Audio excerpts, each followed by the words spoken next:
ਜਿਸ ਤਰ੍ਹਾਂ ਆਪਾਂ ਬ੍ਰੇਕ ਤੋਂ ਪਹਿਲਾਂ ਦੱਸਿਆ ਸੀ ਵੀ ਟਰੱਕਿੰਗ ਇੰਡਸਟਰੀ ਦੇ ਵਿੱਚ ਆਈਟੀ ਇੰਡਸਟਰੀ ਤੋਂ ਬਾਅਦ ਟਰੱਕਿੰਗ ਇੰਡਸਟਰੀ ਦਾ ਵੀ ਇਸ ਵੇਲੇ ਬਹੁਤ ਬੁਰਾ ਹਾਲ ਆ। ਬਹੁਤ ਸਾਰੀਆਂ ਕੰਪਨੀਆਂ ਧੜਾ ਧੜ ਬੰਦ ਹੋ ਰਹੀਆਂ ਆ। ਆਪਣੇ ਟਰੱਕਿੰਗ ਦੇ ਯੂਨਿਟ ਜੋ ਟਰੱਕ ਯੂਨਿਟਸ ਆ ਉਹ ਵਾਪਸ ਕੰਪਨੀਆਂ ਨੂੰ ਦੇ ਰਹੇ ਹੈਗੇ ਆ।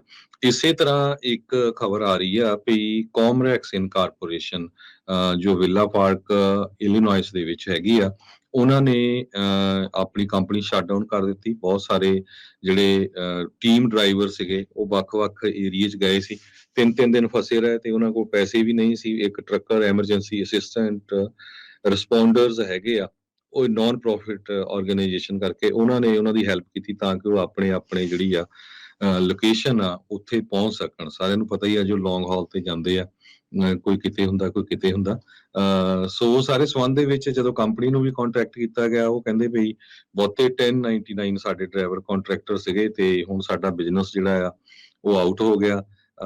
ਉਹਨਾਂ ਨੇ ਲਿਸਟ ਤਾਂ ਇਹ ਕੀਤਾ ਵੀ ਉਹਨਾਂ ਦੇ ਕੋਲ 15 ਪਾਵਰ ਯੂਨਿਟ ਤੇ 16 ਡਰਾਈਵਰ ਆ, ਪਰ ਇਹ ਉਹਨਾਂ ਦੇ ਪੇਰੋਲ ਤੇ ਸੀ, ਪਰ ਬਹੁਤ ਸਾਰੇ 1099 ਤੇ ਆ। ਜਿਸ ਤਰ੍ਹਾਂ ਤੁਹਾਨੂੰ ਪਤਾ ਵੀ ਵੇਕਰਸਫੀਲਡ 'ਚ ਵੀ ਇੱਕ ਕੰਪਨੀ 'ਚ ਹੋਇਆ ਸੀ ਜਿੱਥੇ 400 ਦੇ ਕਰੀਬ ਡਰਾਈਵਰ ਉਹਨਾਂ ਦੇ ਪੈਸੇ ਵੀ ਮਰ ਗਏ ਤੇ ਖਰਾਬ ਹੋਏ ਸੀ। ਇਦਾਂ ਹੀ ਇਸ ਕੰਪਨੀ ਦੇ ਨਾਲ ਕੋਈ ਕਹਿੰਦਾ ਮੇਰਾ $3000 ਸੀ, ਕੋਈ $5000 ਸੀ।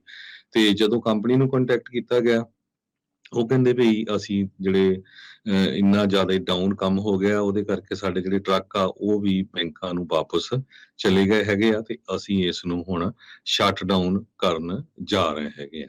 ਸੋ ਇਹ ਹਾਲ ਜਿਹੜੀਆਂ ਟਰੱਕਿੰਗ ਕੰਪਨੀਆਂ ਦੇ ਅੱਜ ਕੱਲ ਚੱਲ ਰਹੇ ਹੈਗੇ ਆ। ਹਰ ਹਫਤੇ ਹਰ ਮਹੀਨੇ ਕੋਈ ਨਾ ਕੋਈ ਆਪਾਂ ਇਦਾਂ ਦੀ ਜਿਹੜੀ ਖਬਰ ਸੁਣਦੇ ਆ ਵੀ ਜਿਹੜੇ ਉਹਨਾਂ ਦੇ ਡਰਾਈਵਰ ਆ ਉਹ ਰਸਤੇ 'ਚ ਹੀ ਫਸ ਜਾਂਦੇ ਆ, ਤਾਂ ਉਹਨੂੰ ਕੰਪਨੀ ਵਾਲੇ ਆਪਣਾ ਜਿਹੜਾ ਦਰਵਾਜ਼ਾ ਆ ਉਹ ਬੰਦ ਕਰ ਦਿੰਦੇ ਹੈਗੇ।